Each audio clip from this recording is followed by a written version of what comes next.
মধ্যপ্রাচ্যে উত্তেজনা বাড়ছে, কিন্তু আশ্চর্যজনকভাবে বিশ্ববাজারে তেলের দাম কমছে। কেন এমন হচ্ছে? এর পেছনে কি বড় খেলা চলছে?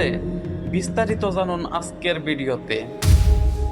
সম্প্রতি মধ্যপ্রাচ্যের ভূ রাজনৈতিক পরিস্থিতি আবারও উত্তপ্ত হয়ে উঠেছে। সাধারণত এমন পরিস্থিতিতে বিশ্ববাজারে জ্বালানি তেলের দাম বেড়ে যায়, কিন্তু এবার ঘটেছে ঠিক উল্টো। তেলের দাম কমে যাচ্ছে। বিশ্লেষকরা মনে করছেন এর পেছনে রয়েছে বৈশ্বিক চাহিদা কমে যাওয়া এবং উৎপাদন বাড়ার প্রভাব। যুক্তরাষ্ট্র সহ বড় বড় দেশগুলো তাদের মজুদ বাড়িয়েছে, যা বাজারে অতিরিক্ত সরবরাহ তৈরি করেছে।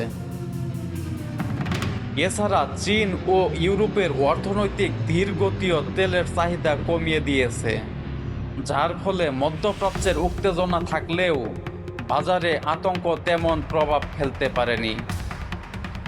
বিশেষজ্ঞরা আরও বলছেন, এখন বাজারে বিনিয়োগকারীরা অনেক বেশি সতর্ক। তারা শুধুমাত্র উত্তেজনার খবরে নয়, বাস্তব সরবরাহ ও চাহিদার উপর ভিত্তি করে সিদ্ধান্ত নিচ্ছেন। তেলের দাম কমে যাওয়ায় কিছু দেশের জন্য এটি স্বস্তির খবর।